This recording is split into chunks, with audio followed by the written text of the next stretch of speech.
Sungguh mengesankan hasil yang bisa didapatkan dengan metode ini. Sejujurnya, ini adalah salah satu yang paling efektif dan menarik yang pernah saya coba. Metode ini Torimat, tidak membutuhkan produk aneh dan didasarkan pada sesuatu yang sangat sederhana. Metode kuno yang banyak orang tidak tahu, dan hari ini akan saya jelaskan langkah demi langkah. Kebanyakan orang membuat stek dan puas hanya dengan satu tanaman. Mereka memotong satu cabang, menancapkannya ke tanah, menunggu, dan selesai. Tapi sangat sedikit orang yang bertanya apakah cabang yang sama itu bisa menghasilkan lebih banyak, apakah kayu yang sama itu bisa menghasilkan dua tanaman bukan hanya satu. Dan jawabannya adalah ya. Dan ketika kamu mengerti kenapa ini berhasil, kamu tidak akan lagi memperbanyak tanaman dengan cara yang sama. Metode ini bukan muncul begitu aja. Metode ini terinspirasi dari cara orang Inggris pertama yang datang ke Amerika Utara memperbanyak tanaman buah.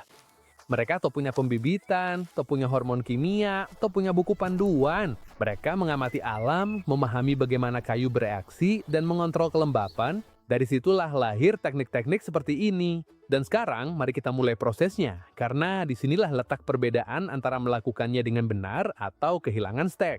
Dan tidak ada yang mau kehilangan stek. Hal pertama yang kita lakukan adalah memotong satu cabang. Dan ini penting untuk dijelasin sejak awal. Kita nggak sedang melakukan cangpop. Cabang ini benar-benar udah dipotong, udah terpisah dari tanaman induk. Ini adalah stek sejak detik pertama. Kita butuh stek yang panjangnya sekitar 55 cm. Kali ini saya akan melakukannya dengan pohon ara karena sangat mudah tumbuh. Tapi metode ini juga sangat cocok untuk jeruk, delima, zaitun, dan sebagian besar tanaman buah berkayu lainnya.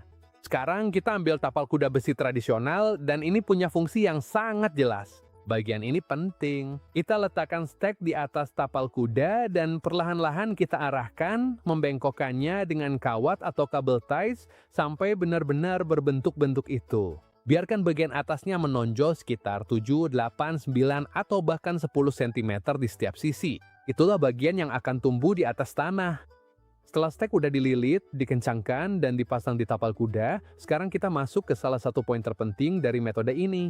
Sekarang, di bagian bawah stek, tepat di area yang akan terkubur bersama tapal kuda, kita akan membuat dua jendela, dua sayatan bersih. Kita lepaskan kulit batang di kedua area itu, kita buang seluruh kayu hidup di permukaan, dan kita kerok dengan baik bagian kambium, jika ada, sampai kayunya benar-benar bersih.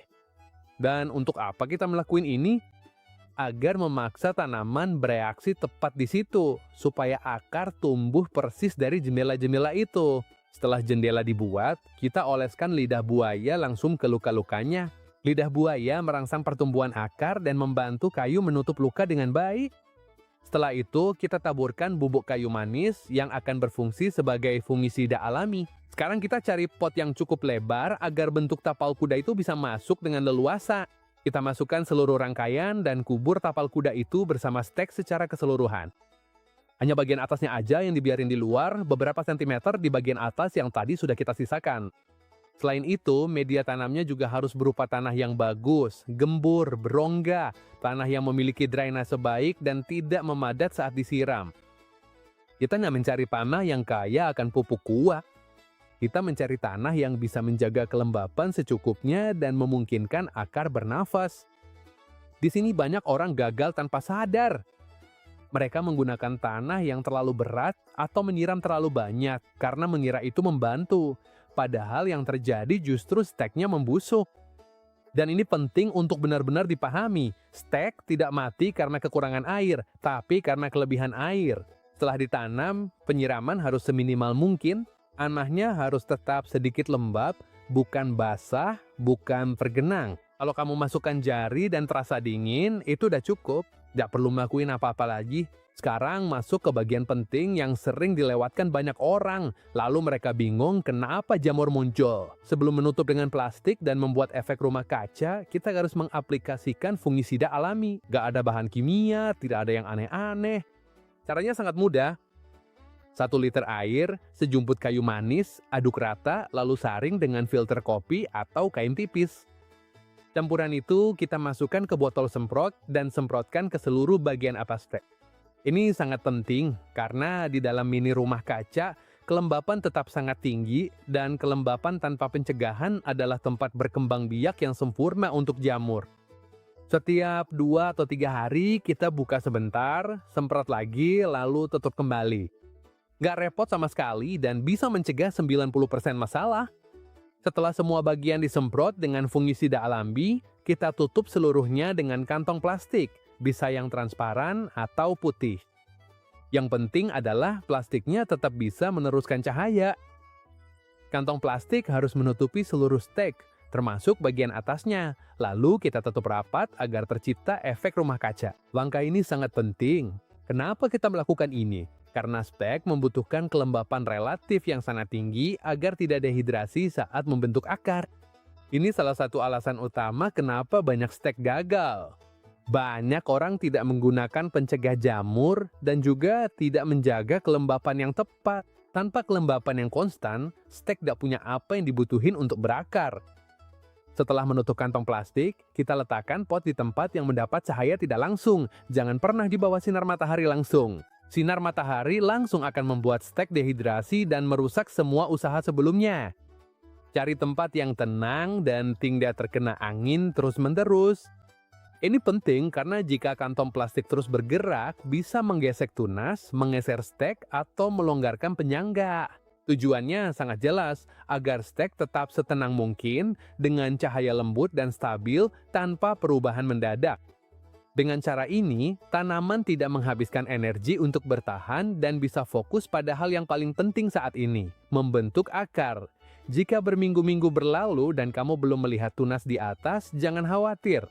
Seringkali, tanaman bekerja dulu di bawah, memastikan kehidupan terlebih dahulu, baru kemudian bertunas. Jenis perbanyakan seperti ini secara tradisional selalu dilakukan saat bulan sabit tua.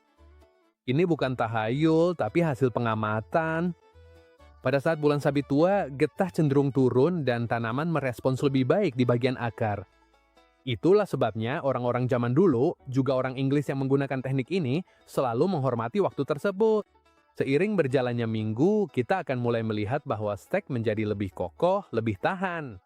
Itu udah menjadi tanda jelas bahwa ada sesuatu yang terjadi di bawah, di dalam tanah, dan dalam banyak kasus bahkan akan mulai muncul tunas-tunas kecil. Begitu kita udah merasakan kekokohan pada stek, setelah kurang lebih 5-6 minggu, kita sampai pada saat penentuan.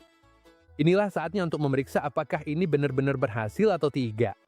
Dan di sini tidak ada trik, cukup kita balik potnya dengan hati-hati dan keluarkan seluruh Herradura hidup, yaitu stek beserta Herraduranya. Dan pada saat itulah semua kerja keras terlihat. Muncul jumlah akar yang benar-benar menakjubkan. Akar-akar yang sehat, putih, dan kuat. Luar biasa, tidak diragukan lagi. Tapi ini belum berakhir. Karena metode ini, seperti yang udah kita bahas sejak awal, tidak hanya berguna untuk menumbuhkan akar, tapi juga untuk menggandakan. Berkat 2 jendela yang kita buat di awal, sekarang kita bisa dengan mudah memotong tepat di tengah dan mendapatkan bukan 1, tapi 2 tanaman mandiri dalam waktu yang sama.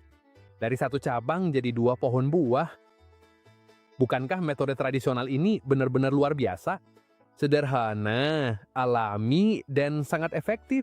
Sekarang coba bilang, apakah kamu udah tahu metode ini atau baru pertama kali melihatnya? Kalau kamu merasa ini bermanfaat, tulis di kolom komentar dan bagikan ke teman yang punya pohon buah, supaya pengetahuan ini nggak hilang. Peluk hangat dan sampai jumpa di video berikutnya.